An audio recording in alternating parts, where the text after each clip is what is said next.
¿eh? Bueno, dale. Espera que pongo Y me vista. indicás cuándo alguna Sí. presentación van a hacer. ¿Qué presentación querés que haga? La charla 1 hora y media, Sí, de de la media jornada de hora. incidencia del Código Civil y Comercial de la Nación en materia procesal. ¿Con quién más si no que con el doctor Jorge Kilmanovich? ¿Así te gusta? Jorge dice. No, Jorge. Jorge dije. No escuchás encima. Escúchame, y las preguntas las dejamos para el final, como siempre. Las preguntas para el final. Si Bueno, hay tiempo, ¿eh? y hay tiempo, ok. Porque es medio largo esto. Es largo el Dale. tema, ok. Bueno, dale. Sí, presento la jornada, digo tu nombre y arrancamos. Ya puse para grabar. Hago pasar a todos. Hago pasar gente, ¿eh? Bueno,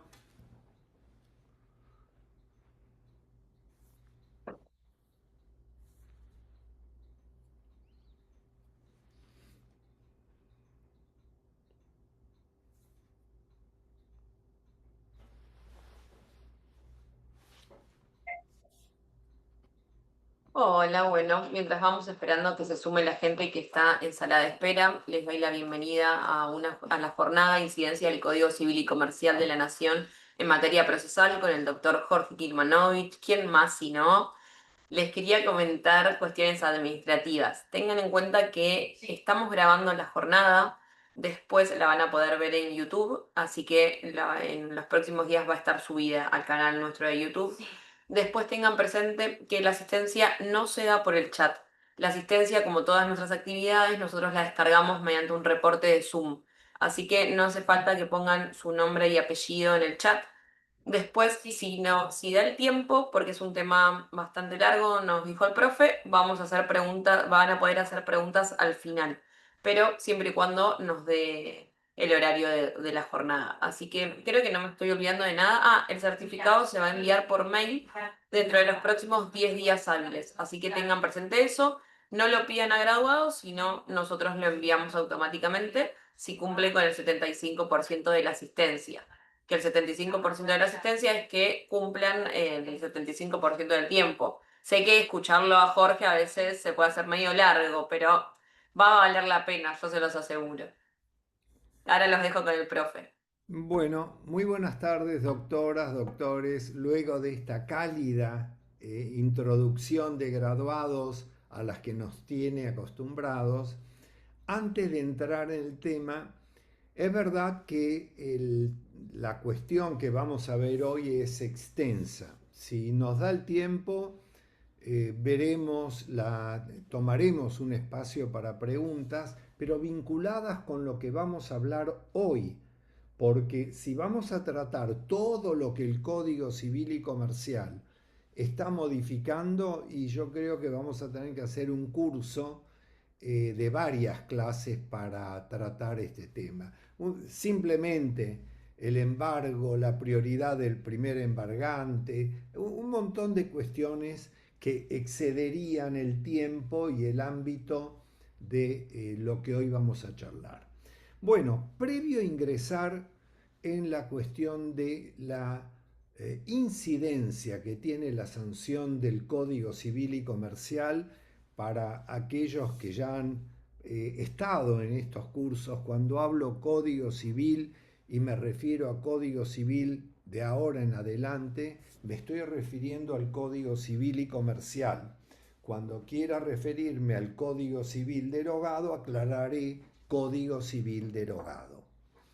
Previo a ingresar en esta cuestión de la incidencia que tiene la sanción del código, tenemos que recordar para muchos de ustedes que ya han escuchado esta introducción en distintos módulos, juicio de alimentos, divorcio, el proceso de familia, principios y demás, el nuevo Código Civil y Comercial aprobado por la Ley 26.994 va a regir desde el 1 de agosto del 2015, que es un día sábado.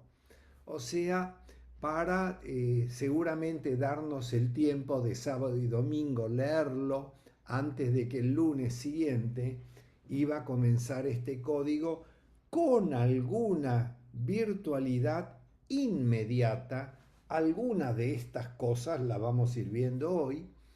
Este Código Civil y Comercial regula, yo diría que por primera vez y además con una enorme profusión, las reglas de, no todas, pero una serie de reglas del proceso de familia. En verdad, de aquellos principios que van a conformar, que van a dar una fisonomía al proceso de familia.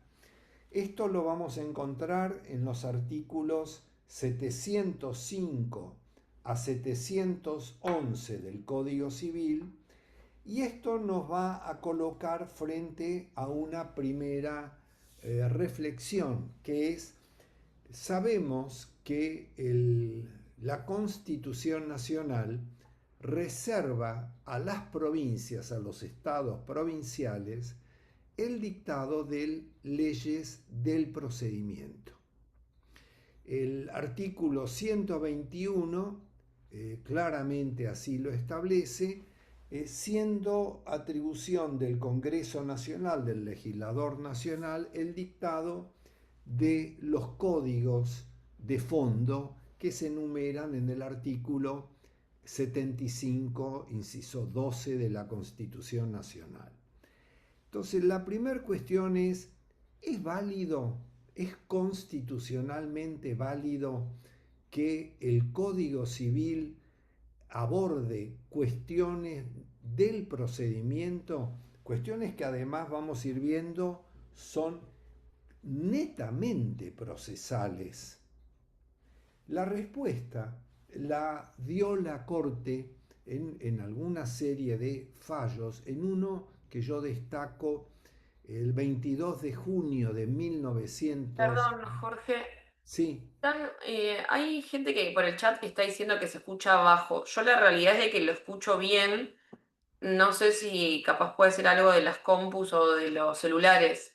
yo a vos te escucho muy fuerte, ¿vos cómo me escuchás? Yo te escucho bien también, pero como veo que varias personas, por las dudas, prueben en subir el volumen de sus dispositivos porque se está escuchando bien. En todo caso, sugiero, pero un prejuicio, no usar los auriculares, porque probablemente los auriculares con la conexión del Bluetooth con la computadora a veces baja el volumen.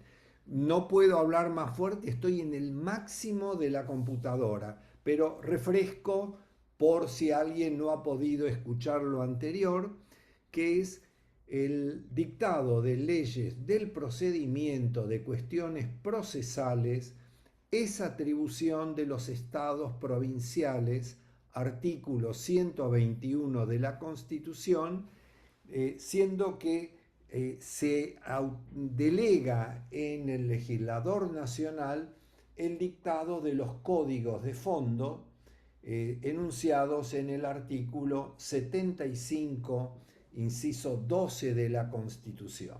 Entonces, la primera pregunta que se plantea ¿es constitucionalmente válido que el Código Civil regule cuestiones del procedimiento? Repito, 705 a 711 vamos a encontrar los principios del proceso de familia, y a lo largo de la charla de hoy vamos a encontrar cuestiones procesales que encajan dentro de la misma reflexión. La respuesta la vamos a encontrar en diversos, diríamos, precedentes, que para mí el que más destaco es un viejo fallo de la Corte del 22 de junio de 1923, Correa Bernabé contra Barros Mario, donde la Corte iba a admitir que el legislador nacional pudiera encarar regulaciones de cuestiones procesales en el código de fondo. En tanto, esa regulación procesal se justificara por la efectividad de apuntando a la efectividad que se le pretendía acordar a la norma del derecho sustancial. Es decir, si alguna cuestión procesal se consideraba que interesaba la efectividad del derecho material regulado en el código, el legislador nacional puede y seguramente podrá regular cuestiones del procedimiento. Y así vamos a encontrar en la vieja ley de matrimonio civil, no me canso de remarcar números, 2393, 2393, vean la cantidad de leyes que se han sancionado, vamos a encontrar que la 2393 que se incorpora, que forma parte del Código Civil derogado, preveía, por ejemplo, en el artículo 70, que en el divorcio se admitirá toda clase de prueba, con excepción de la prueba confesional o el juramento de los cónyuges. El juramento es un viejo medio probatorio que no existe entre nosotros, donde lo básico era, para no admitir el divorcio de común acuerdo, por mutuo acuerdo, se iba a eliminar en ese artículo 70 de la 2393 para garantizar la efectividad del derecho material regulado en la 2393, que las partes no pudieran confesar, admitir o reconocer las causales subjetivas del divorcio. Y estamos hablando además de un divorcio que no iba a disolver el vínculo, sino que iba a separar de cuerpo y mesa a las partes. Vamos a encontrar además que el artículo 232 del Código Civil, versión ley 23515, que es la ley que se va a sancionar a raíz de que durante decenas de años se entendió que el divorcio no vincular era constitucional, hasta que la Corte en Cejián declara la inconstitucionalidad del régimen del divorcio, que no disolvía el vínculo, es decir, que no le permitía recobrar la aptitud nupcial a las personas, a los cónyuges y demás. Y así vamos a encontrar en el artículo 232 del Código Civil derogado, incorporado por la 23515, el hecho de que la norma iba a prever que en el divorcio por causales subjetivas no se admitirá la admisión, en realidad no será suficiente, decía la norma, la admisión, el reconocimiento o la confesión de los hechos. Solamente iba a ser excepción de este carácter suficiente, es decir, que sí era suficiente para establecer la separación de hecho como causal de divorcio o como causal de separación, y el tiempo que había durado esa separación de hecho. Pero no iba a ser suficiente, no iba a ser plena prueba la confesión de, por ejemplo, el adulterio. Y esto, repito, por consideraciones axiológicas tenidas en cuenta en ese entonces, de impedir que las partes pudieran acordar su divorcio a partir de la autonomía de la voluntad y de fijar aquellos hechos que constituían las causales subjetivas. El Código Civil derogado, vamos a encontrar que además, por ejemplo, contemplaba en el artículo 253 que en las acciones de filiación, se admitirán toda clase de pruebas. Agrego yo, porque además lo va a seguir reproduciendo el 579 del Código Civil actual, toda clase de pruebas lícitas, o sea, no es que cualquier medio de prueba puede ser admitido.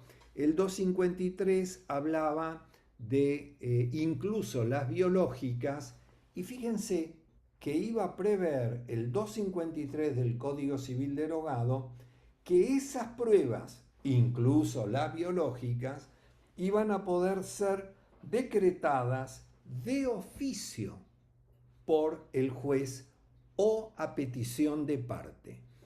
Luego vamos a encontrar en nuestro actual código, además de lo que vamos a ir conversando acá, por ejemplo, que el 579 del Código Civil va a establecer en igual contexto que el 253 del Código Civil derogado, que en las acciones de filiación se admiten, no habla ya de futuro, sino se admiten toda clase de pruebas, incluso en lugar de las biológicas, las genéticas, que además, al igual que el 253 del Código Civil derogado, podrán ser decretadas de oficio o a pedido o a petición de parte.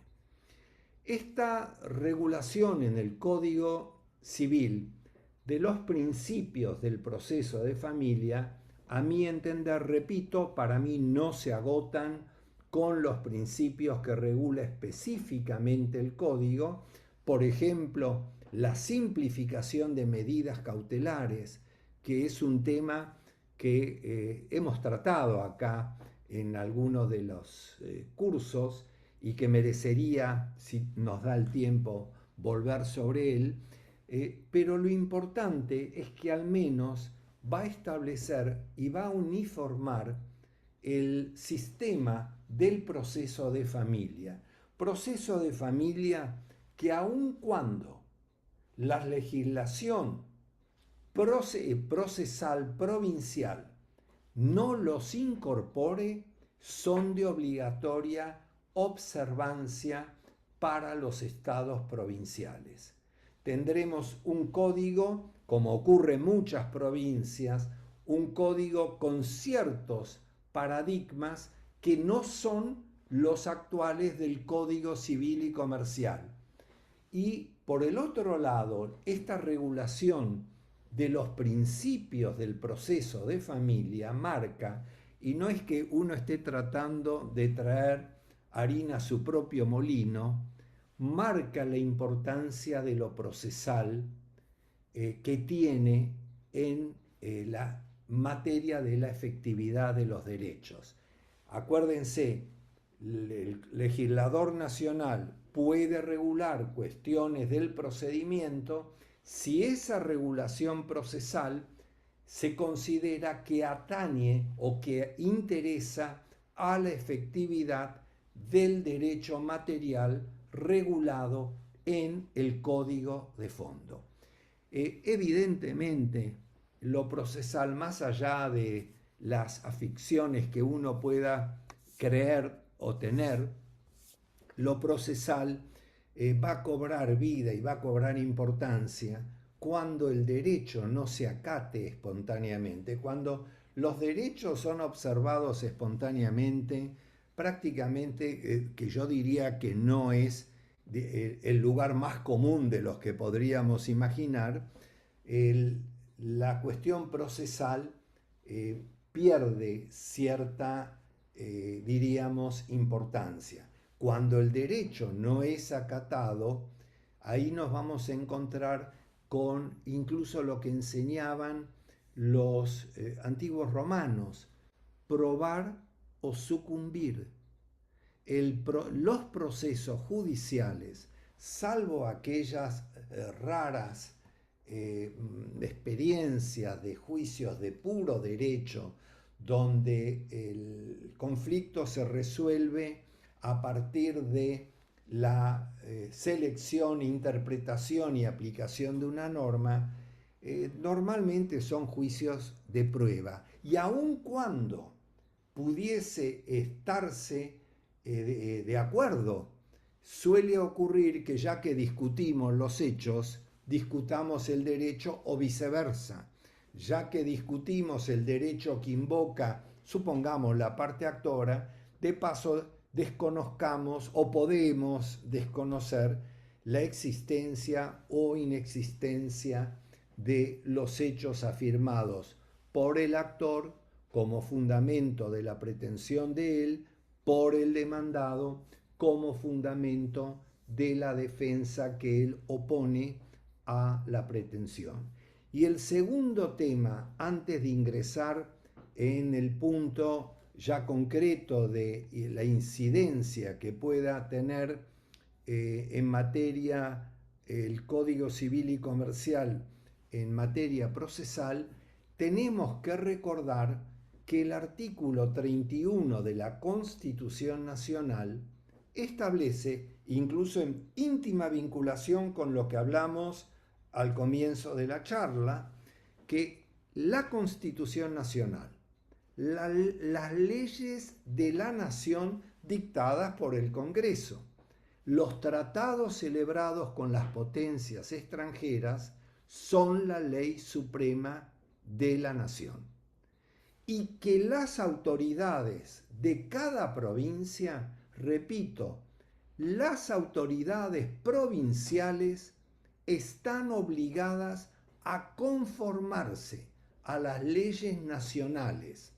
No obstante, dice el artículo 31, cualquier disposición en contrario que las leyes provinciales o las constituciones provinciales pudieran contener. La única excepción que va a ser el artículo 31 es a los tratados celebrados por la provincia de Buenos Aires luego del pacto de 1859. Entonces, tengan muy en cuenta esto porque en definitiva lo que vamos a hablar ahora es de obligatoria observancia para todos los estados provinciales de la República Argentina. Repito, lo hayan incorporado o no lo hayan incorporado expresamente en sus códigos. Un primer tema que vamos a encontrar modificado o que sufre alguna transformación es en materia de la prueba. Y repito lo que dije hace unos minutos. La prueba es, como decía Sentís Melendo, el corazón del proceso. Los procesos son procesos de prueba.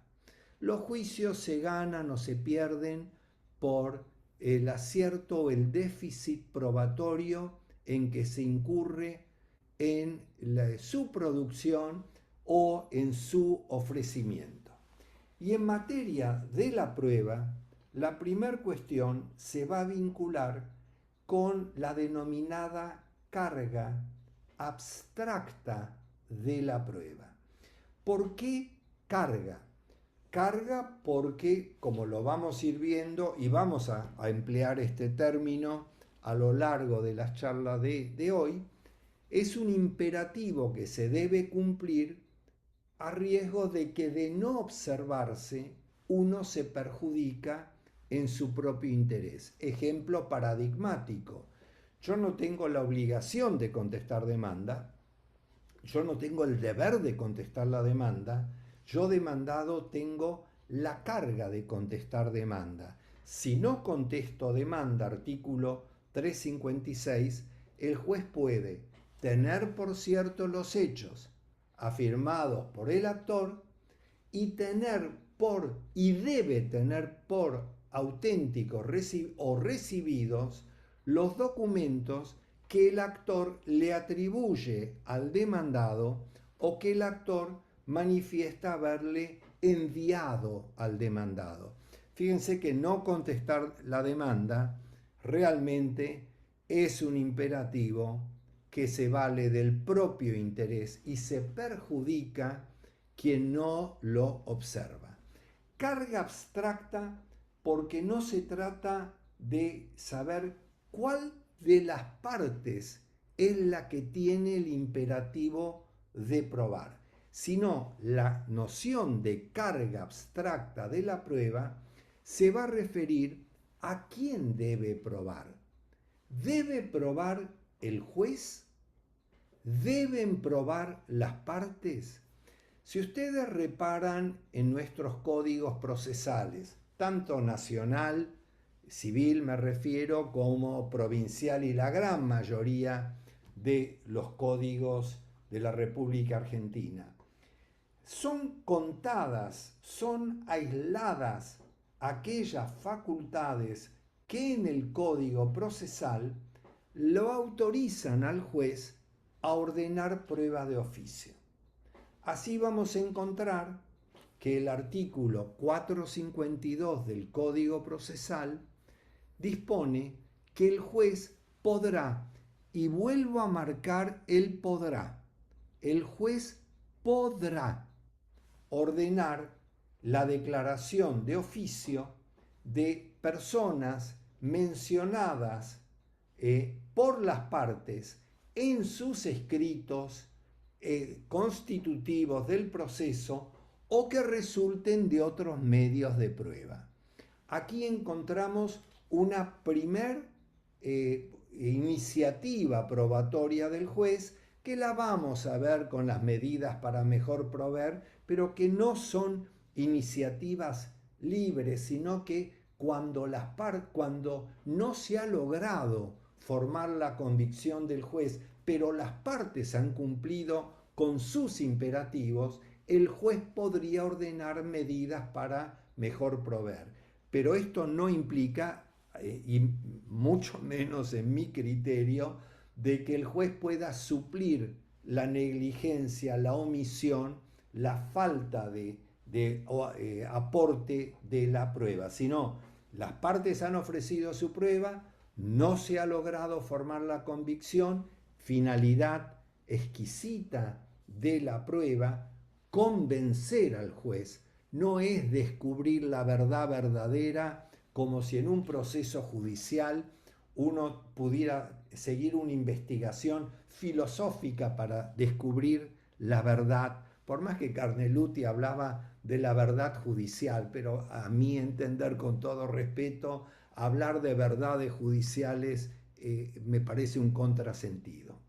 Este 452 es una, diríamos, no diría una golondrina que hace verano, porque mucho verano no ha hecho, es una facultad, es una iniciativa del juez, facultad del juez. ¿Qué dice en cambio el Código Civil?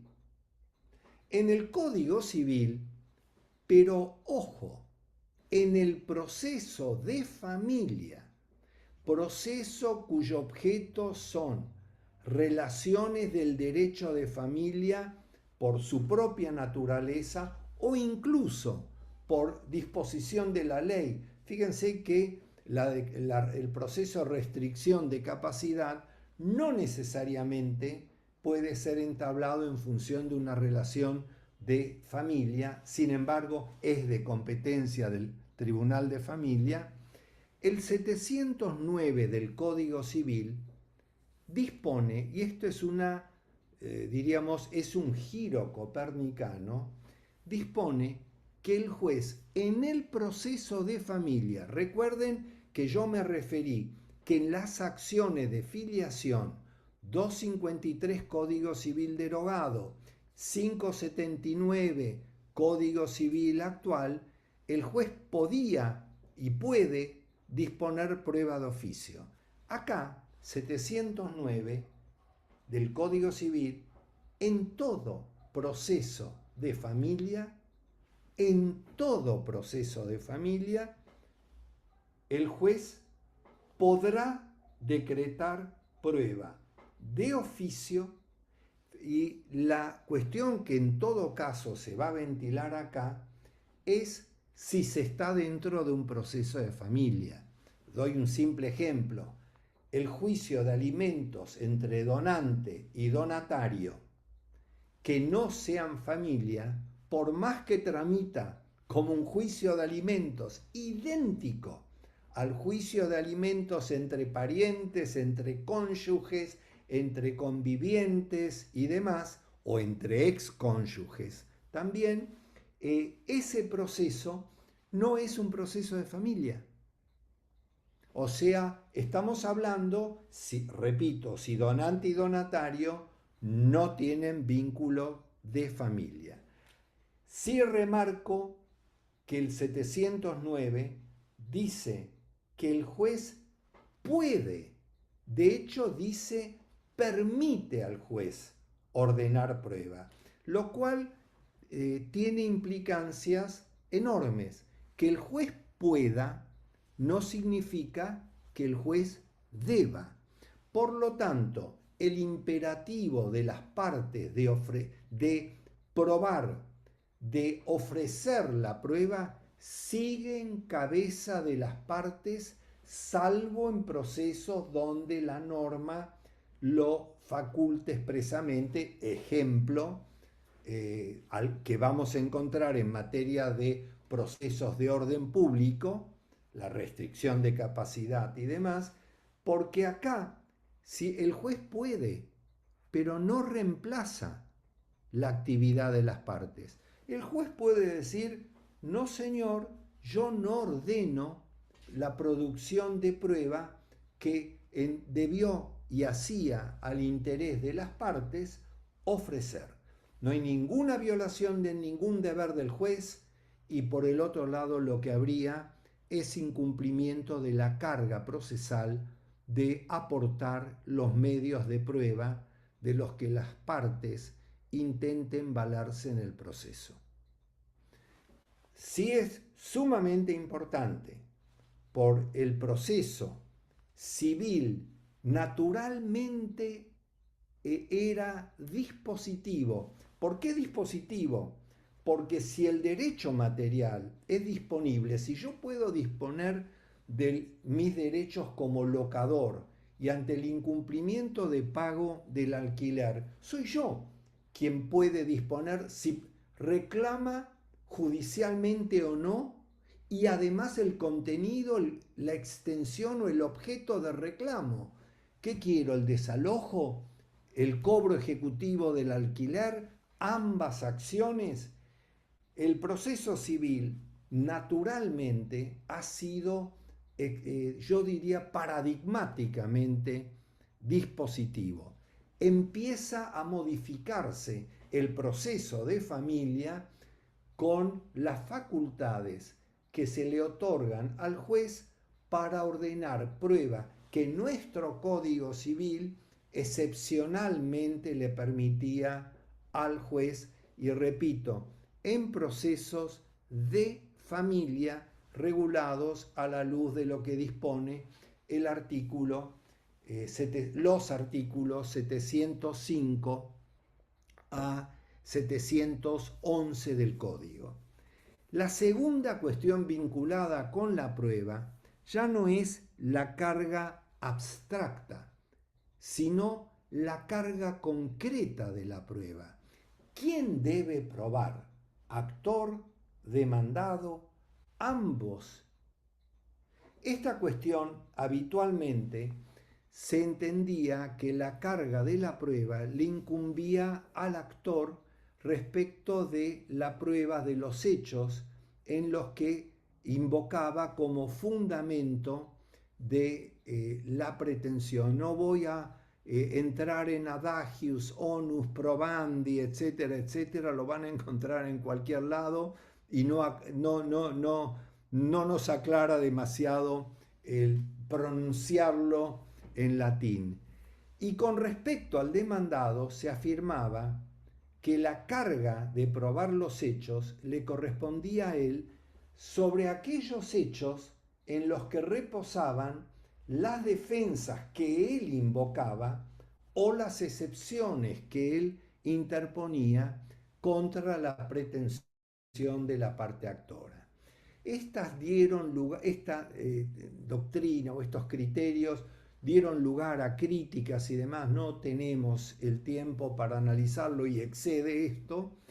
Y una siguiente variante es no el actor, no el demandado, sino quien tiene la carga de la prueba es quien afirma los hechos y no quien niega los hechos. Por aplicación acá también tenemos de todos los colores algún adagio, incumbit probatio acquit dicit, etcétera, etcétera, con lo cual la carga de la prueba iba a depender de la forma en que se alegaban los hechos. Si yo los alegaba en forma afirmativa, yo tenía que probarlos. Si eran introducidos en forma negativa, no tenía que probarlos. Por eso es que quien había negado los hechos no tenía el imperativo de probarlos. Luego, otra variante, no son las que agotan todo, iba a ser, pero ya nos acercamos a nuestra actualidad, una regla a partir de cómo se clasifican los hechos. Los hechos constitutivos, impeditivos y extintivos iban a depender de el actor debía probar los constitutivos, aquel hecho en el que se funda, se constituye la pretensión de él. El demandado debía probar el hecho impeditivo o invalidativo, la nulidad del contrato, la lesión del contrato, la mora del acreedor, la violación del deber de cooperación del acreedor y demás. Nuestro Código Procesal prevé en el 377 que incumbe la carga de la prueba a la parte que afirma la existencia de un hecho controvertido o de un precepto jurídico, el derecho como prueba, como objeto de la prueba, que el juez no tiene el deber de conocer y que cada una de las partes deberá probar el presupuesto de hecho de la norma o normas que invocara como fundamento el actor de su pretensión, el demandado de su defensa o excepción. Yo creo que el código en esto incurre en un error, no es de la invocada, sino debe probar el presupuesto de hecho de la norma cuya aplicación corresponde. Yo puedo por error sostener que la pretensión se funda en un contrato de compraventa futura y en verdad es la ocasión de obra, con lo cual lo que tengo que probar es el presupuesto de hecho de la norma cuya aplicación corresponde, teniendo en cuenta el iura novit curia. ¿Qué dice en cambio el Código Civil actual? Repito, siempre dentro del ámbito del proceso de familia. El 710 establece que la carga de la prueba recae en quien esté en mejores condiciones de probar. El 1 de agosto, sábado, domingo 2, lunes 3, quien estaba litigando en la República Argentina debía entender y saber de que el juez en un proceso de familia ya podía resolverlo con la aplicación inmediata de la ley con la teoría de la carga dinámica, que aclaro, no es un invento argentino, no es la virome, el dulce de leche y demás.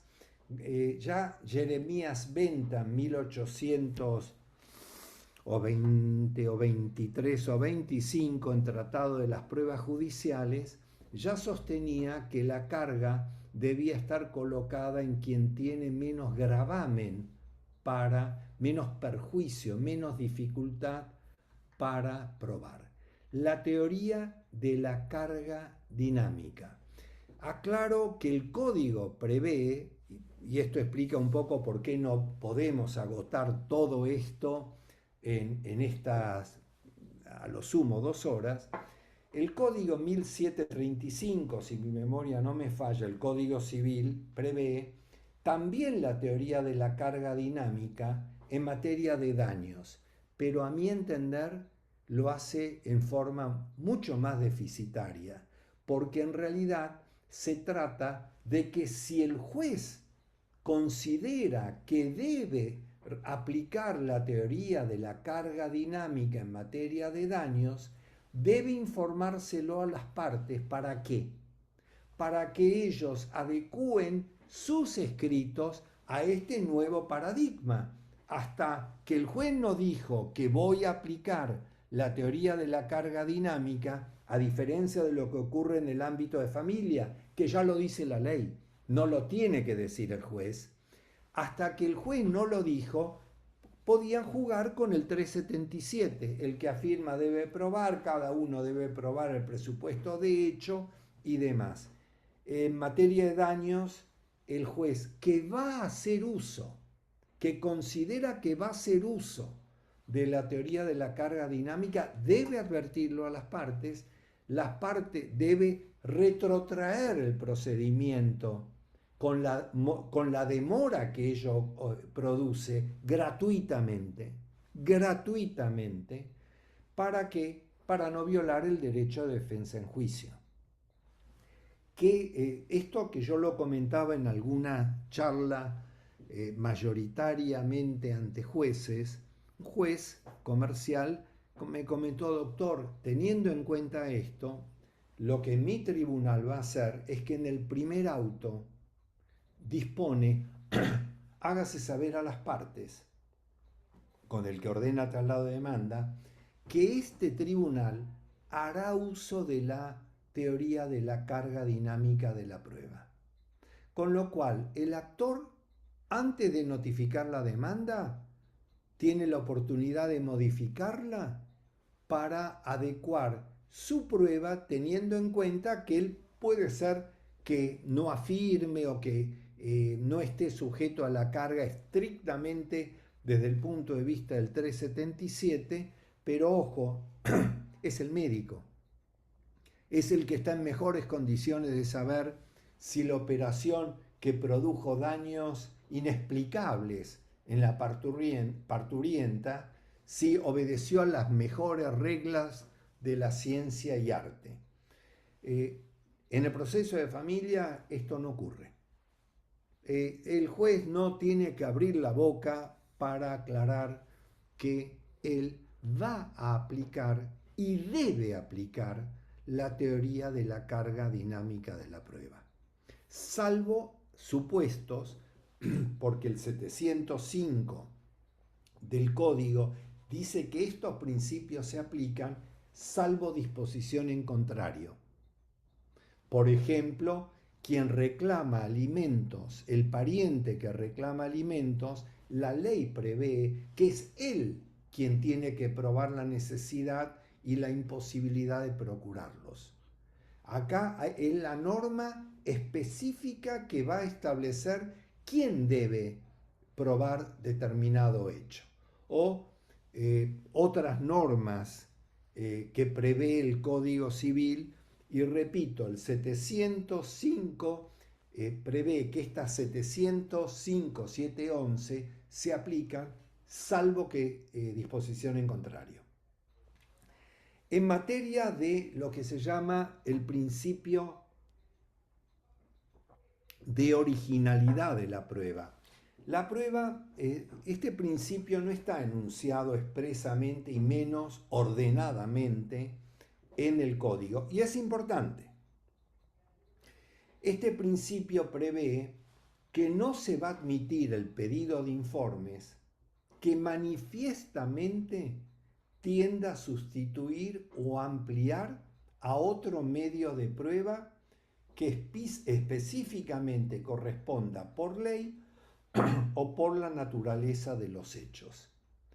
Si yo quiero probar el valor locativo de un inmueble y el principio de originalidad previsto en el 397 del Código Procesal, pero no solo con respecto a la prueba informativa, debería determinar que se designe un perito arquitecto para que establezca, por ejemplo, el valor locativo, el valor real que tiene el inmueble. Sin embargo, en el Código Civil, el artículo 710 del Código prevé que en los procesos de familia se aplica el principio de libertad, nada que ver con esto, amplitud, nada, en alguna medida sí, pero el más importante en este aspecto, el de flexibilidad de la prueba. Por eso es que el juez, incluso en la provincia de Buenos Aires, el Código Procesal 841, inciso B de la 13.634, prevé que las partes se pueden oponer. En realidad dice que el demandado, pero el actor también se puede oponer a la prueba ofrecida por el demandado cuando los medios de prueba ofrecidos sean excesivamente onerosos. En lugar de perito arquitecto, por ejemplo, pedido de informes a la Cámara Argentina de la Construcción, al consorcio donde está ubicado el inmueble cuyo valor locativo se procura conocer, si por ejemplo el departamento de arriba o el departamento de abajo se vendió o a la Cámara el valor del metro cuadrado construido en esa zona. No es el principio de originalidad de la prueba. Sin embargo, a partir de la flexibilidad del 710, puede admitirse otros medios de prueba teniendo en cuenta que se adapten flexiblemente al objeto de los hechos llamados a constituirse en tema de la prueba. La negativa a la pericia genética, ya la teníamos, la negativa a la pericia genética, donde se preveía que la negativa a someterse a una pericia podía dar lugar a una presunción en contra del renuente. El artículo 579 del Código, fíjense, regulaciones procesales, prevé que ante la imposibilidad de efectuar la prueba genética a alguna o a las partes, sea porque se nieguen, sea porque no quepa la posibilidad técnica, los estudios genéticos se pueden realizar con material genético de los parientes por naturaleza, no por afinidad, sino por naturaleza, hasta el segundo grado. Y deben priorizarse aquellos más próximos. Si estas alternativas no son posibles, si no se puede hacer la pericia genética con las partes, si no se puede hacer la pericia genética por negativa o no existencia de parientes naturales y demás, el juez, fíjense esto, valora, no puede, el juez valora la negativa como indicio grave, contrario a la posición del renuente.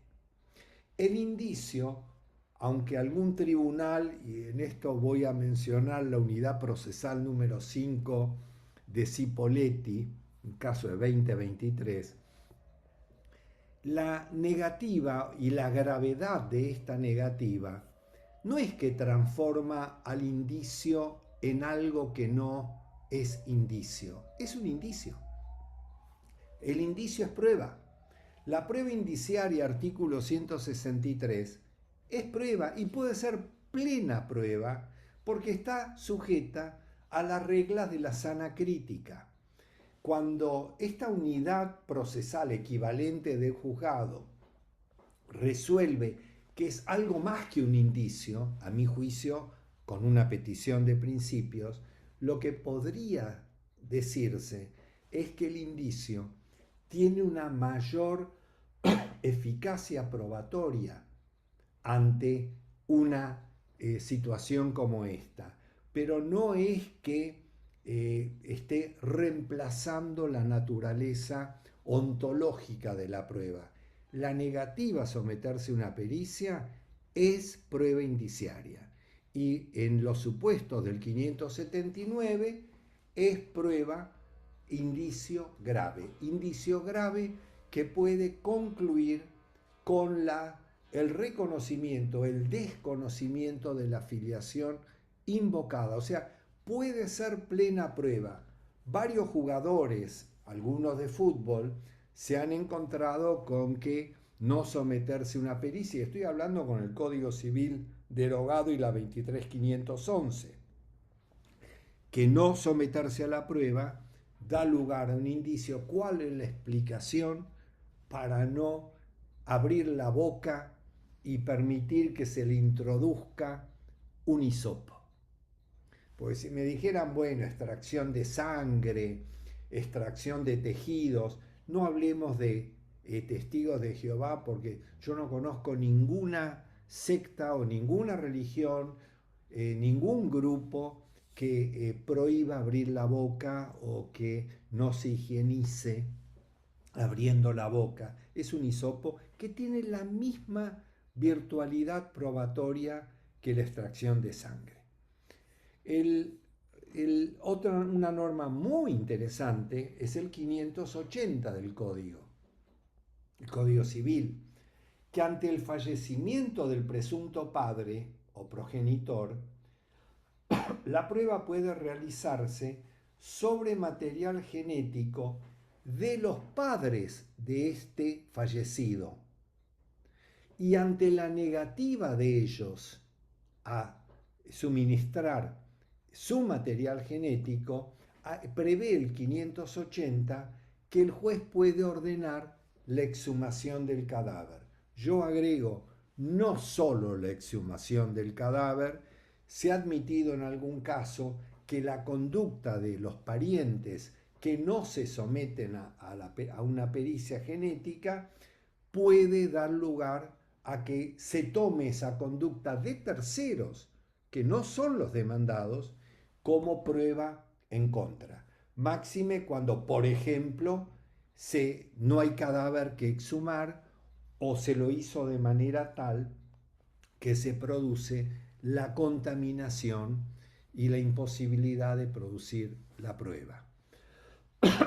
En materia de prueba de testigos, el 427 prevé que no pueden ser, del Código Procesal, que no pueden ser ofrecidos como testigos los consanguíneos o afines en línea directa de las partes, ni el cónyuge, aunque estuviera separado legalmente, no divorciado. Divorciado no es cónyuge, salvo que se tratara de reconocimiento de firma. El 424 del Código Procesal prevé a su turno, fíjense bien, que toda persona mayor de 14 años, o sea, 14 años cumplidos en adelante, puede ser propuesta como testigo y tendrá el deber de comparecer y declarar, edad que se va a tomar en cuenta al momento en que se produce la declaración. El 711, en cambio, del Código Civil, en postura que yo no comparto, dispone que el Código autoriza la declaración de parientes y allegados. Algún sector de la doctrina, que no voy a dar nombre porque no están aquí como para replicar, aunque los argumentos son importantes también, entiende que dentro del concepto de parientes están los testigos excluidos del 427 del Código Procesal. Yo no lo comparto. No lo comparto por el comienzo de esta charla. La Corte dice 22 de junio del 23 que cuando la regulación procesal en el Código de Fondo obedezca al propósito de garantizar la efectividad de la norma material, es válido que el legislador lo pueda hacer, el legislador nacional. Yo me pregunto, Si dentro del concepto parientes el legislador podría haber considerado, además la Corte ha dicho que la imprevisión del legislador no se supone, que todos los parientes pueden ser testigos, yo no me imagino la dificultad de haber agregado la palabra en lugar de los parientes, anteponer todos los parientes pueden ser testigos. Por el otro lado, también al comienzo de la charla dijimos que las provincias mantienen sus facultades no delegadas a la nación. Y aquí no la está delegando. Será la provincia de Chaco quien dirá qué parientes pueden ser testigos. Será la provincia de Buenos Aires. De hecho, algún código ya lo está haciendo. Y lo más grave del 711 es que el Código Civil prevé que el juez está facultado para no admitir, escuchen bien, la declaración de personas, repito la palabra personas, menores de edad. No dice de menores de edad, sino de personas menores de edad, sean o no parientes que se niegan a prestar declaración por motivos fundados. Yo estoy totalmente en contra, si lo dice el 711 del Código Civil, porque para el Código Procesal la persona que cumplió 14 años tiene el deber de ser testigo y de declarar. La prueba en un proceso de familia es escasa. Los hechos ocurridos en el ámbito de una familia, todavía, por más que hay programas de televisión donde se extienden en divulgación de hechos íntimos, y vaya a saber cómo se viola el derecho de la privacidad que prevé también el Código Civil en materia de familia con respecto a lo que sucede en un proceso de familia, prescindir, que el juez pueda disponer que no declare una persona menor de edad cuando el código permite que declare la persona con 14 años, menor de edad es 18. El código permite 14 y por el otro lado tampoco lo facultaba al juez a excluir la declaración del testigo. Un segundo aspecto importante, y aquí sí vamos a encontrarnos con cambios, yo diría, graves, no diría perjudiciales. Yo estoy de acuerdo con las modificaciones que van a haber en materia de juicios de alimentos. Primero recordemos que las apelaciones son concedidas como regla con efecto suspensivo. El efecto devolutivo solo corresponde respecto de aquellos supuestos donde la norma específicamente lo prevea. Por ejemplo, apelación de la resolución que acuerda una medida cautelar es apelable en relación y con efecto devolutivo.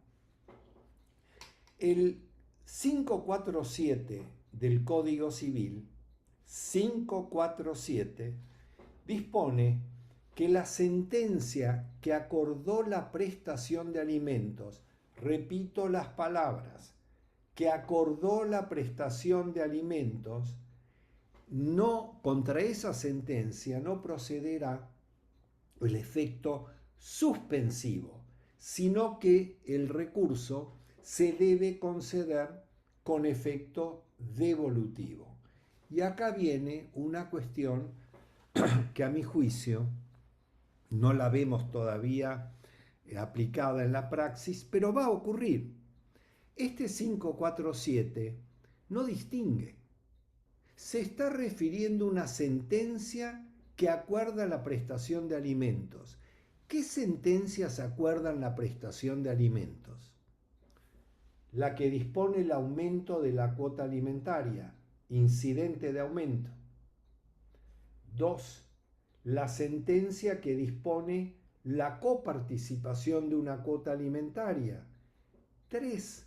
La acción declarativa de alimentos. Todas estas acciones decretan la prestación de alimentos.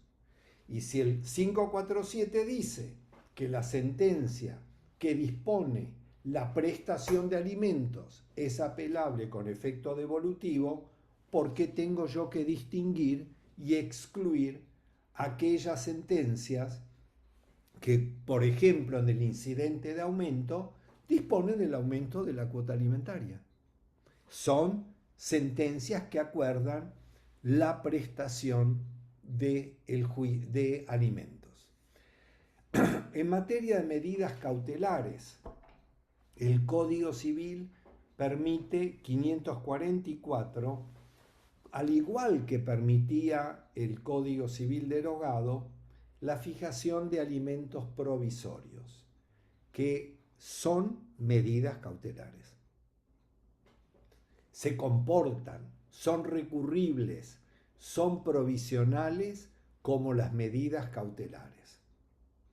El código está hablando incluso que estas pensiones son aplicables para el régimen alimentario de los parientes, pero el 432 del Código Civil dice que lo previsto respecto de los parientes se aplica a los restantes regímenes. Para nosotros, esto significa que yo puedo pedir alimentos provisorios antes, durante la demanda o con posterioridad a la demanda, incluso por el 232 del Código Procesal, la denominada medida cautelar genérica.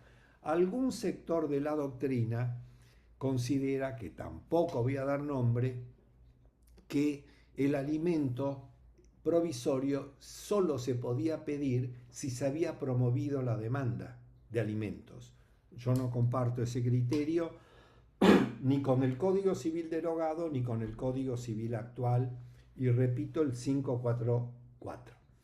El 550, medidas procesales, autoriza la traba del Código Civil, autoriza la traba de medidas cautelares para asegurar el pago de alimentos futuros, de alimentos provisionales cautelares, de alimentos definitivos o alimentos convenidos, que también esto da una importante reafirmación respecto de la validez de convenios alimentarios firmados aun cuando no estuviesen homologados, porque el código, si están homologados, equivale a sentencia.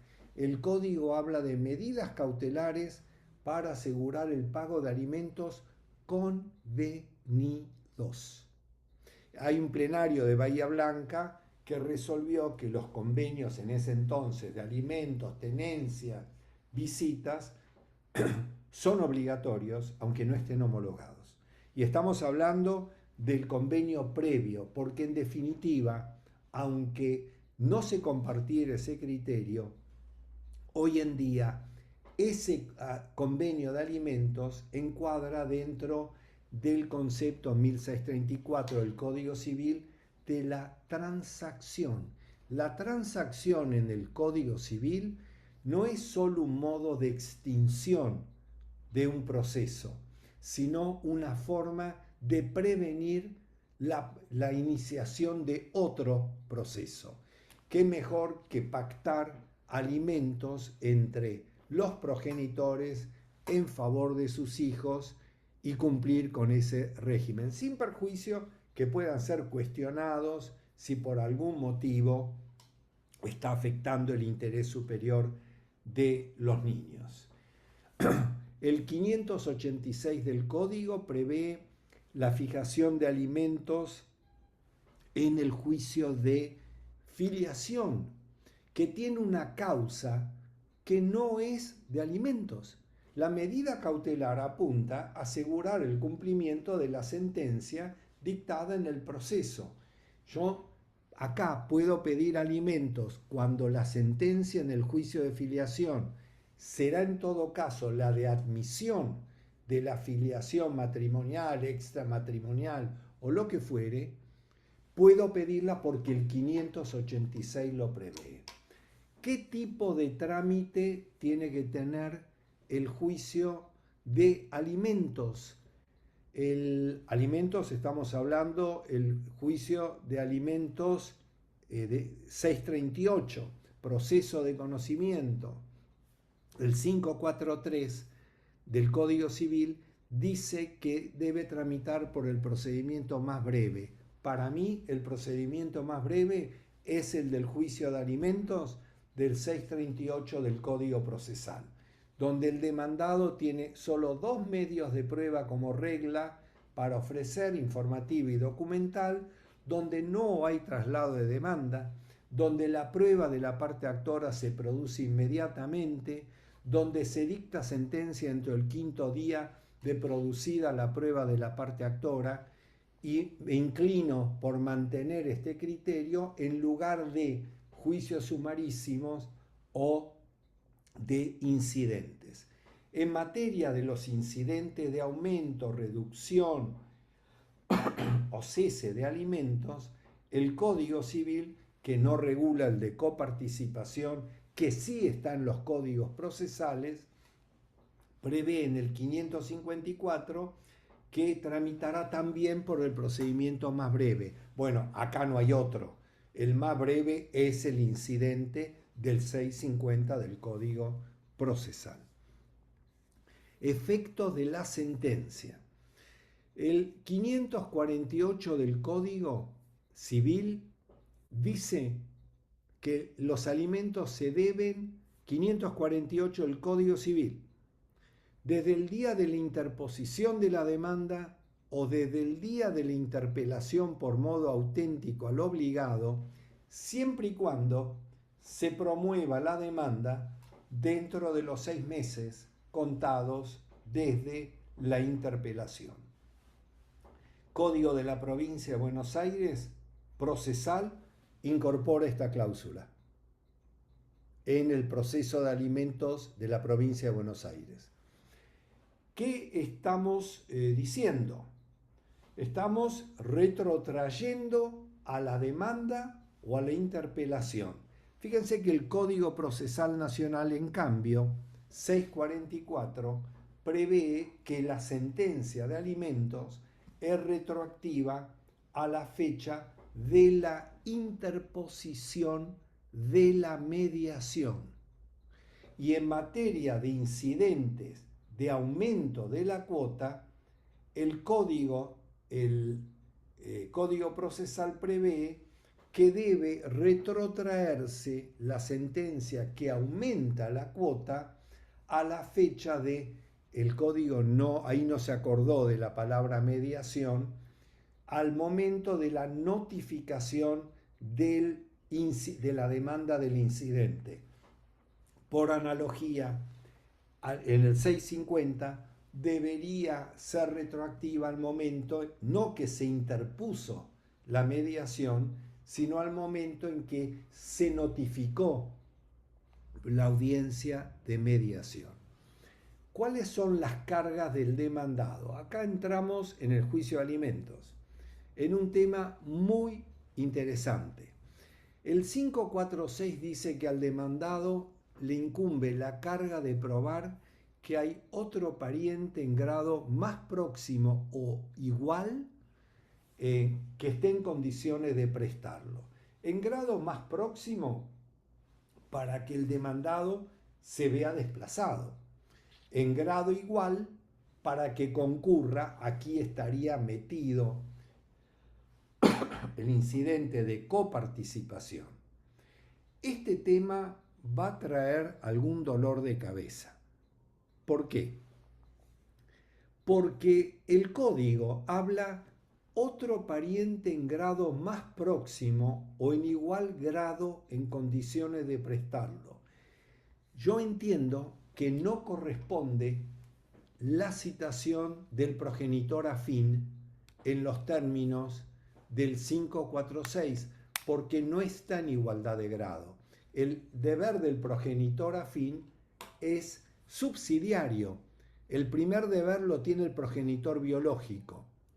Algún tribunal ha resuelto esto en forma distinta e incluso algún tribunal ha parecido aplicarle a esta las normas de la intervención obligada de terceros.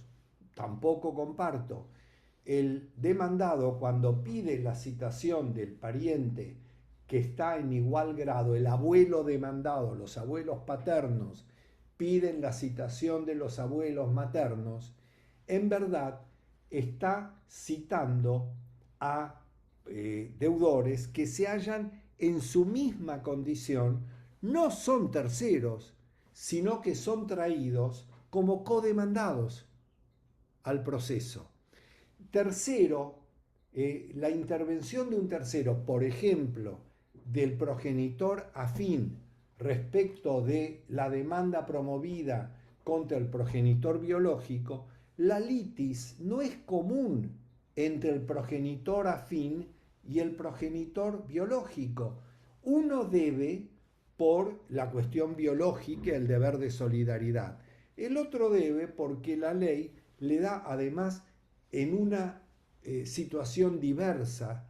No es que el deber alimentario del progenitor afín sea idéntico al deber alimentario del progenitor biológico. Es un tema que se las va a traer.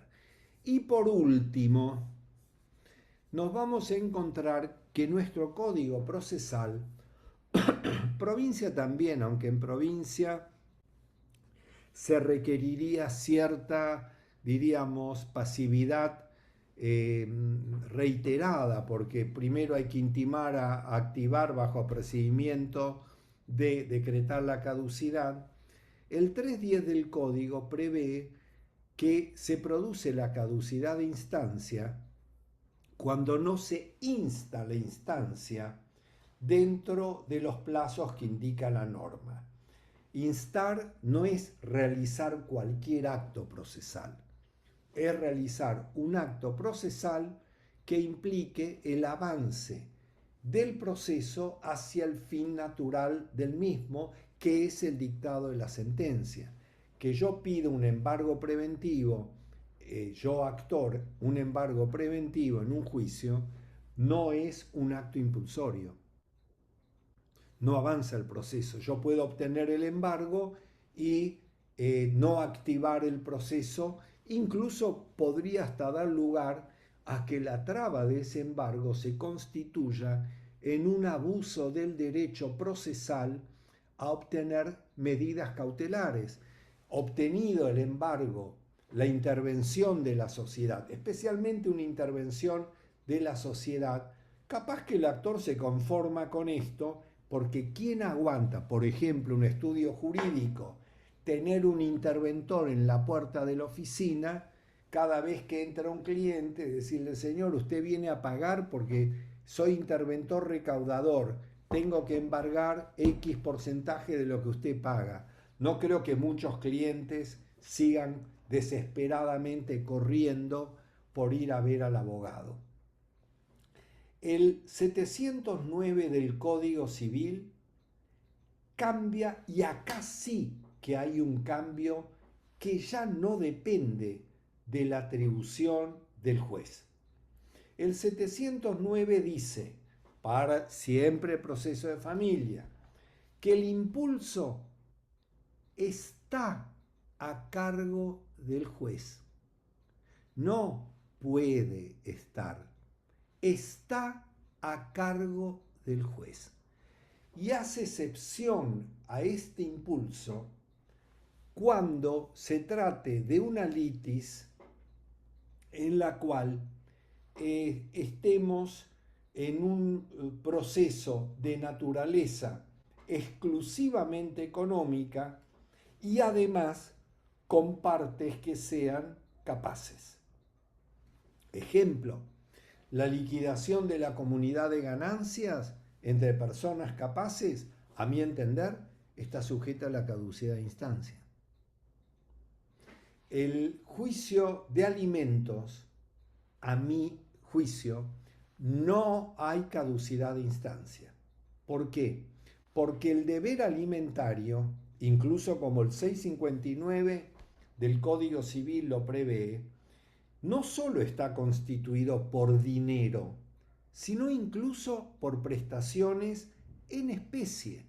Bien podría haber un deber alimentario que es paga el colegio, paga la obra médica, paga, qué sé yo, un club y demás.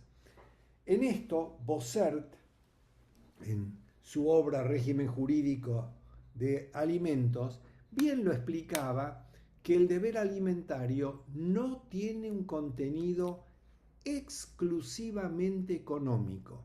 El 709 habla de contenido exclusivamente económico.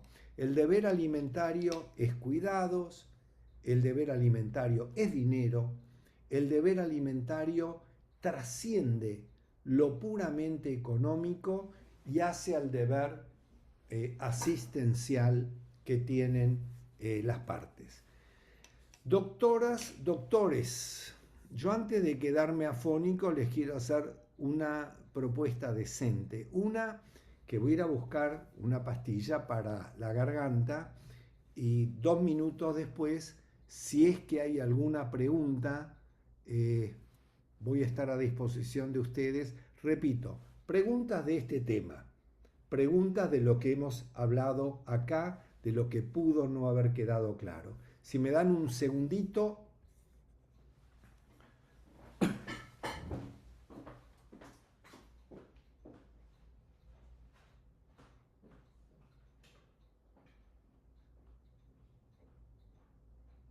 Aprovecho para comentarles que tengan en cuenta que la charla está siendo grabada y será subido al canal de YouTube, que yo lo pasé por el grupo no, perdón, por el chat, ahora lo vuelvo a pasar, y el certificado se va a estar enviando dentro de los próximos 10 días hábiles.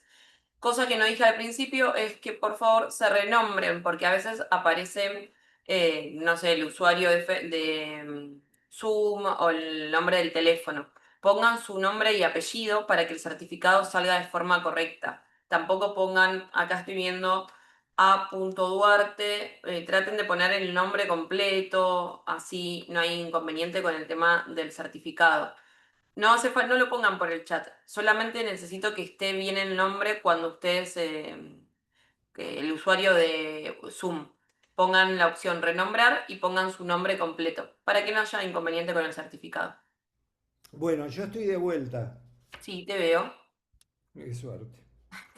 Bueno, si hay alguna pregunta y la mecánica en Zoom, levantar las manitos en que indica Zoom, quedo a disposición de ustedes. Hay una opción para levantar la mano, si ponen los tres puntos, sí, creo que para los tres puntitos, o levantar la mano A en una ver, reacción, perdón. donde graduados ha adquirido una experticia en esto de los juegos, en reacciones abren con la flechita. No, ¿saben que no?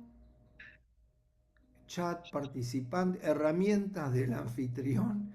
Che, desapareció. Sí, no lo estoy viendo yo Yo tampoco. tampoco. Generalmente es así.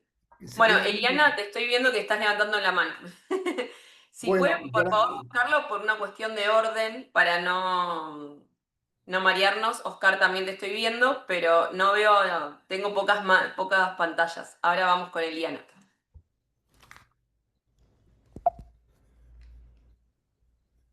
Bueno, un gusto en conocerlo, al doctor. Eliana Groisman, ¿cómo te va? No, escucha, nada, solamente quiero una pregunta con respecto a los testigos. Vos decís, bueno, yo no estoy de acuerdo de que pueda ser incluido. ¿Qué dice la jurisprudencia sobre eso? más Bueno, allá de tu opinión. lo que pasa es que la doctora Eliana Groisman, como especialista en familia, además sabe qué autora que ha sido jueza de familia, no voy a dar más datos en qué cátedra está y demás, el criterio es que en materia del proceso de familia debe admitirse la declaración de cualquier, eh, diríamos, pariente. Yo tengo, y no es de ahora, no es con este código, ya desde antes, a veces uno habla en el desierto y demás, la admisión del testimonio de un pariente excluido por el 427 es totalmente válida cuando resulte aplicable, por ejemplo, la Convención de Viena del Derecho de los Tratados, aprobada por ley 11.865, si no me, no, 19.865, artículo 27, que dice que ningún país signatario de un tratado puede oponer los términos de su derecho nacional en contra del tratado. En el ejemplo, el artículo 3, el interés superior del niño, a mí no me cabe la menor duda que en una causa de familia, pero no por el argumento del Código Civil, que en una causa del derecho de familia, el juez puede ordenar la declaración de parientes consanguíneos o afines en línea directa. De hecho, la sala H lo ha admitido el testimonio de abuelos en un juicio de filiación. Lo que no comparto, pero no es por una cuestión que yo sea, antipariente o restrictivo, discriminador y demás, no comparto que se interprete la ley de una manera que yo diría que no es acorde con los textos constitucionales. Si el legislador, no voy a cometer la petulancia de mencionarles el caso de la Corte dijo, no se presume, y no sin comentarios de ninguna índole, ni políticos, ni nada. Acuerden que dije preguntas sobre lo que hablé, que se presume que el legislador no es inconsistente. Si el legislador hubiese querido que todos los parientes sean testigos, exigía un gran esfuerzo poner antes de los parientes y allegados, que es textualmente lo que dice el código, la enorme y compleja palabra todos los parientes. Hay jurisprudencia, doctora Groisman, que lo ha admitido, que ha admitido la declaración de consanguíneos. Hay abogados que lo han recurrido. El inconveniente que esto genera, que lo sabemos todos, doctoras, doctores, es que en materia de producción, denegación, sustanciación de la prueba, las resoluciones 379 son inapelables. Porque si no, yo no logro entender si 22 de junio del 23, Correa Bernabé contra Barros Mario, si la mención procesal se admitía porque hacía la efectividad, acá no existe la mención procesal que diga eso. No sé si, doctora Groisman, si quedó claro. Desapareció la doctora Groisman de la pantalla. No, gracias. ¿Cómo? Estoy acá en pantalla. Bueno, Gracias. ahora es que graduados nos saca de imagen. Bueno, bueno, no sé si hay alguna otra Sí, hay dos pregunta. manos levantadas. Oscar, te doy la palabra. Oscar, lo escucho. Lo Ahora sí. escucho, Ahí estamos. ¿Me escucha, doctor? lo escucho, Oscar, y no la haga muy difícil. No, por favor. Es más, la verdad que excelente clase. Me llevó un montón de recuerdos de nuestra querida Facultad de Derecho. Tengo una pregunta técnica, a ver si me puede, sobre el 709. Ahora, si yo ya tengo, perdón, sobre el 550, ¿sí? Si yo ya tengo una medida procesal, una medida precautoria, una traba sobre un porcentaje como alimentos, ¿no? Que es una necesidad del niño. Sí. ¿Estamos bien hasta ahí? Y dado el tiempo, yo puedo por algún artículo del Código de la Provincia de Buenos Aires, del Código Procesal, solicitar a su señoría de que me dictamine una sentencia definitiva teniendo como base una medida ya precautoria como es el embargo de un 15%. ¿Hay algún artículo que me lleva a eso, a exigir al juez? Doctor, yo acá tengo, a ver, no voy a quedar muy simpático, pero prefiero ser honesto conmigo y con ustedes. Perfecto. La medida cautelar no se funda en la existencia del derecho, se funda en dos presupuestos: la apariencia de un derecho, la verosimilitud del derecho y el peligro en la demora. La provincia de Buenos Aires, no lo voy a explicar ahora, pues no tenemos tiempo, más allá de que hay alguien con el micrófono abierto, ¿no? La provincia de Buenos Aires ha dictado la ley 15.553. Que el juez pueda saltar de la medida cautelar, que se puede trabar inaudita parte, o sea, sin sustanciación de la contraria, es volver, y su pregunta es buena, y esto de que usted dice que vuelve a otros tiempos, usted me hace volver a 1880. Y le aclaro, antes de comentarios desagradables que puedan haber de graduados o alguien, en 1880 el Cuando código de naciste la... vos. No, por eso yo sabía que iba a salir el comentario. En 1880, el Código de la Provincia de Buenos Aires, que se iba a convertir en el Código Procesal Nacional, por ley 1144, el código preveía un juicio de alimentos de este cariz.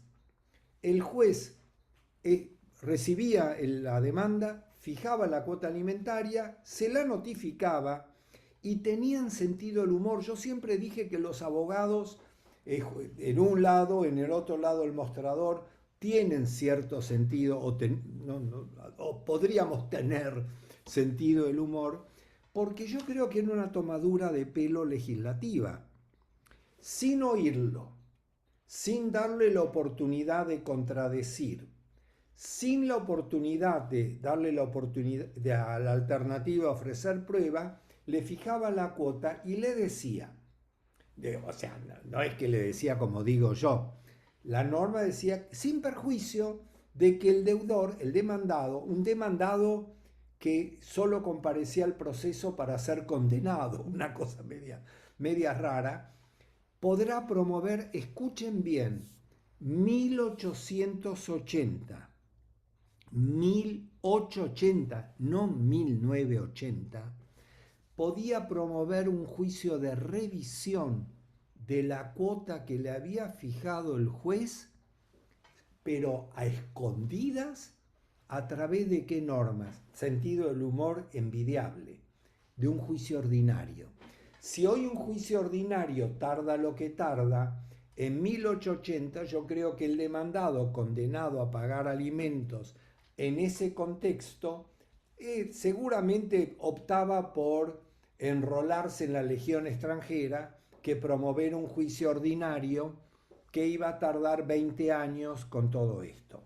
Los colegios de abogados empezaron a criticar y dijeron, no, che, acá parece que hay algo que no es muy, diríamos, mucha bilateralidad. Entonces, por lo menos se le dio la oportunidad, se fijó una audiencia. Entonces, el juez ya tenía, y el demandado, que iba a tener que pagar, tenía el placer de conocerle la cara al juez. Esto no fue suficiente para los colegios de abogados. Entonces, ¿qué se pidió? Y se pidió que se le deje ofrecer algún medio de prueba. Y así llegamos a nuestro juicio de alimentos, donde como regla el demandado puede ofrecer 2 medios de prueba. Por más generosidad que tenga el juez, los restantes medios de prueba terminan cuando el actor produjo su prueba, desiste de la pendiente y pide sentencia. Dentro del 5.º día debe el juez dictar sentencia. La audiencia que tenía para que reciba la declaración del testigo porque el juez se había hecho el generoso, por ejemplo, en febrero del año 2026, quedaba en la nube, pero ya no en la de Apple o en la de los teléfonos. Entonces, yo no estoy de acuerdo que se convierta a una pretensión cautelar fundada en la apariencia del derecho, en la urgencia del trámite, en una sentencia definitiva. La sentencia definitiva por encima y esto yo lo he dicho al tratar siempre el juicio de alimentos. El juicio de alimentos privilegia la celeridad procesal, no la indefensión del demandado, porque si no estaríamos violando algo que es un poco más importante, que es la Constitución Nacional. ¿Queda contestado, doctor? A mí graduados me saca la imagen de... también ustedes No, aparecieron. nosotros no sacamos la imagen, sale. Se Mira, si van podrías solos. sacar la imagen, la tuya estaría ahí encabezando para sacar.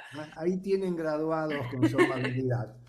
Bueno, espero, doctor, el silencio otorga, que haya quedado claro. No estoy de acuerdo, no creo que lo pueda hacer, por más amplitud que tenga el juez, violar el derecho de defensa en juicio.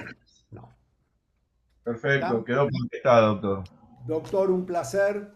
Igualmente. Vio a cuán atrás me fui yo, mucho más que usted, 1880. Bueno, si Le hay... doy la palabra a Juan. Juan, ¿te escuchamos? Buenas, ¿qué tal? ¿Qué tal, Bueno, Juan? gracias por dejarme participar en esta pregunta. Doctor Kilmanovich, viene a mi recuerdo, profesor mío allá por el 92, qué viejo que No estaba. diga fechas. Ah, bueno, pero es más o menos, estamos todos grandes. No, no, yo Este, tenía 20 años cuando entré en la facultad a dar clases. Dele. eh, Jorge, a propósito del 709 y del impulso oficioso, ¿no? Sí. Y digo, y más allá que en el Código Procesal Bonaerense tenemos una causa de instancia que previamente requiere intimación y demás, no sería, ¿no? Desde su criterio, no sería así como ya inaceptable la causa de instancia. Si es un proceso oficioso, es responsabilidad del juez impulsar el proceso, ¿por qué me van a caducar la instancia? El Código Procesal prevé en el artículo 36 que el juez ordenará el pase de una etapa en la siguiente. Entonces, mucha gente decía también la iniciativa probatoria, todas frases, diríamos, simpáticas como para, si tenemos un congreso, uno que digan que sí, el otro que digan que no. Este código y este 709, no queda dudas, el impulso procesal está a cargo del juez. Si el juez me decretara una caducidad de instancia, yo le diría, no, doctor, discúlpeme, usted está incumpliendo los deberes de funcionario público, es usted el que debe impulsar. Alguien dirá, estamos matando una vaca sagrada en la India. No, no, las sentencias las tiene que notificar el tribunal.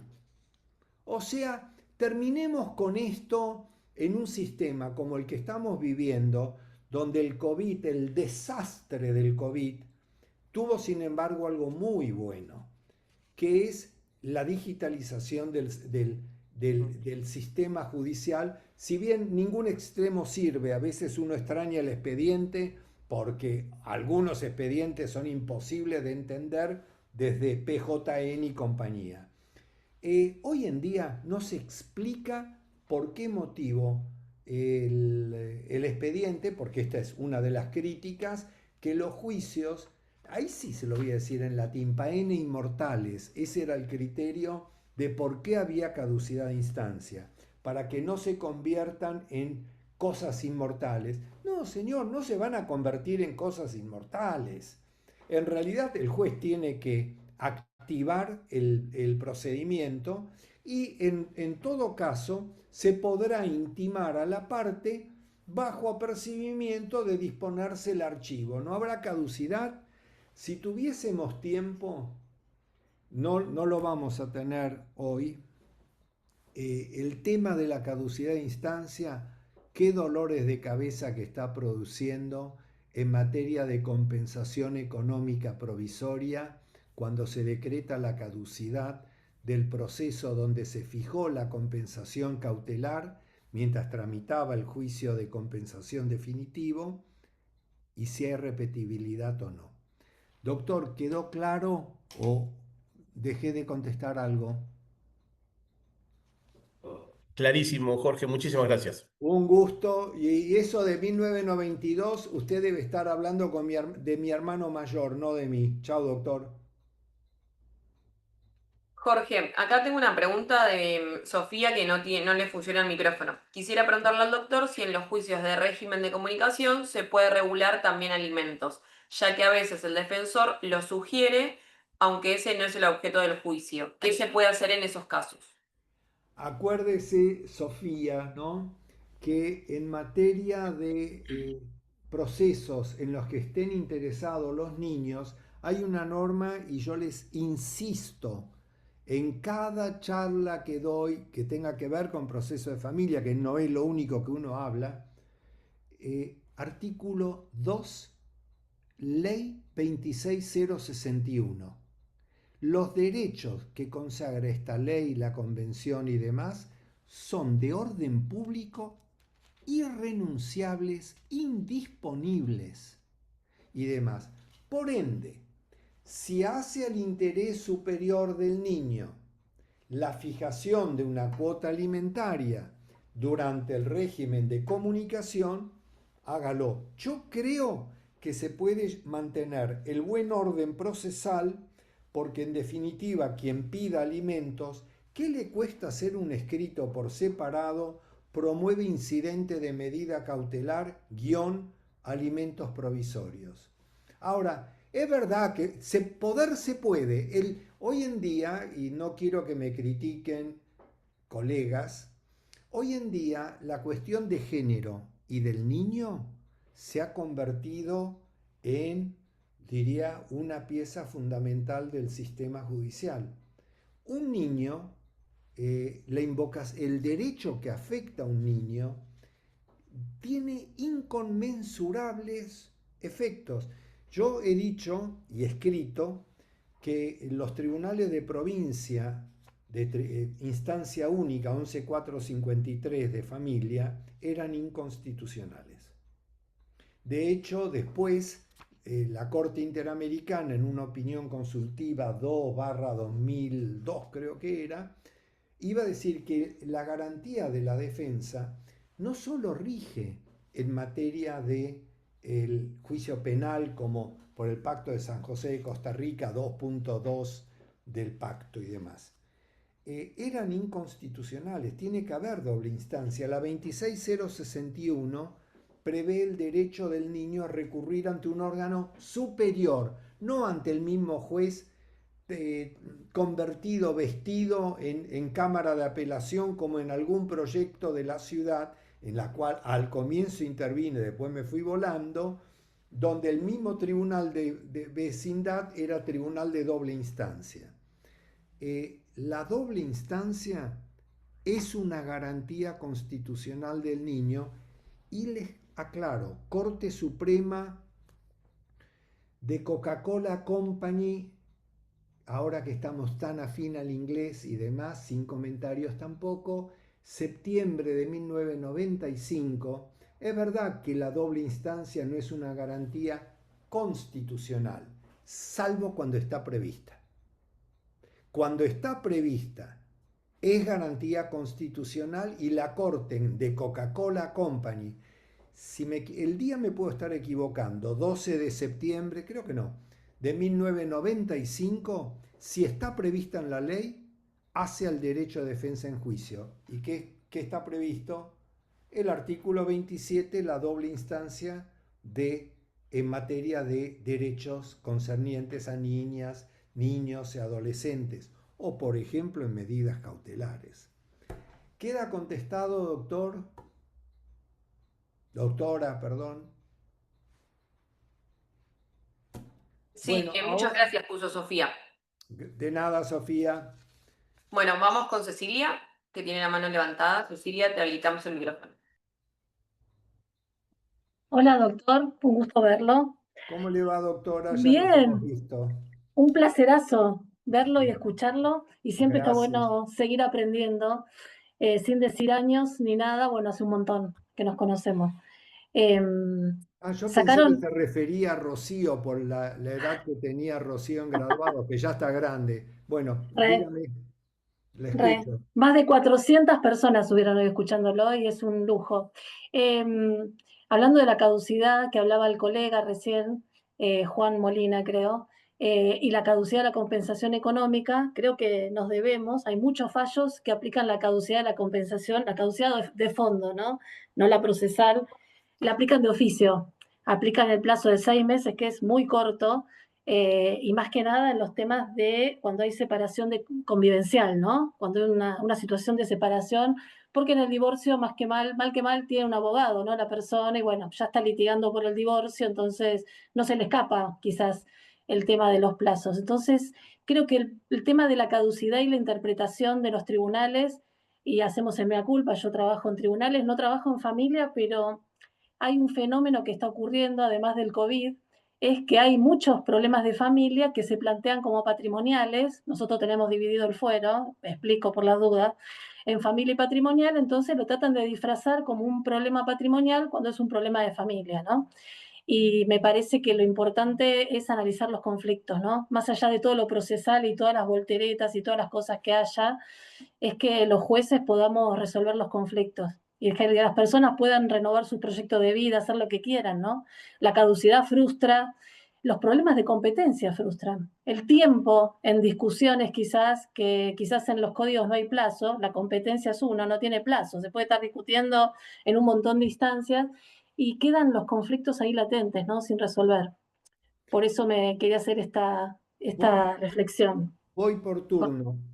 Yo entiendo y uno trata a veces, y yo siempre he dicho de que el derecho es diálogo, no es monólogo, no importa el lugar que uno ocupe. El tema del argumento Magister Dixit, que porque uno sea alguien diga que 2 más 2 es 28 y diga es 28. Yo no estoy de acuerdo en que el juez de oficio pueda decretar la caducidad de la compensación, Yo aunque tampoco. tampoco con que hagamos preguntas sobre temas que hoy no hablamos, pero ya para despedirnos No, lo no, no, era una contesto. reflexión. No, son reflexiones subliminales, nos Nos conocemos, pero conocemos. vuelvo a esto. La compensación es un derecho renunciable. De hecho, va a encontrar jurisprudencia en España, pero invariable. Yo puedo renunciar en el convenio regulador, en la propuesta, a posteriori, y si no invoco la caducidad dentro del plazo de los 6 meses, señor, el juez no es quien para disponer la caducidad de la compensación económica. Cuando yo, ojo, por si ha habido algún equívoco, cuando yo hablé de la compensación económica provisoria, Ujú. mientras tramita el juicio, se le fijan, no voy a hablar ahora porque tengo que hablarlo el jueves, pero se le fijan cuotas de compensaciones cautelares. En ese juicio se decreta la caducidad de instancia. El demandado que tuvo que pagar durante qué sé yo cuántos años esta cuota, cuando se decreta la caducidad pide la devolución de lo que pagó. No son alimentos. La Cámara resuelve que no corresponde. Yo, con la bondad que me caracteriza, no le voy a decir por qué está equivocada la sala, a mi juicio, ¿no? sino que lo voy a decir el jueves en una conferencia de escribanos que hay en Pilar y demás. Volviendo a lo otro, es un derecho absolutamente patrimonial y disponible. No es el COVID, son nuestros errores. Que yo tenga un criterio ideológico donde no estaba de acuerdo con el divorcio vincular, bueno, señor, si está la 23.515, declárela inconstitucional y aguante lo que viene. Con respecto al plazo de caducidad de la unión convivencial, yo considero que es inconstitucional ese plazo porque la unión convivencial puede concluir en formas que no son inequívocas como la de la sentencia.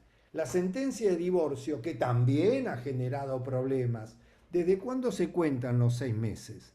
Desde el día de la sentencia, pero yo creo que el que cuenta así es porque no litigó nunca. La sentencia, el plazo, el conocimiento que yo tengo del dictado de la sentencia es cuando es notificada, no cuando el juez la firmó en su despacho. ¿Qué sé yo si la firma y no se notifica hasta dentro de X tiempo? Y por el otro lado, si alguien la apela, o sea, la sentencia recurrida, yo tengo que promover el reclamo de compensación económica y demás. Bueno, seguramente antes de fin de año, si es de interés, pero esto lo verán los analistas de mercado que son graduados rápidos para criticarlo a uno, capaz que hablamos de compensación económica y compensación económica cautelar, que tiene sus bemoles, además, y acá de vuelta, incidencia del juicio de liquidación y el juicio de compensación económica. ¿Queda claro en lo básico, doctora? Siempre.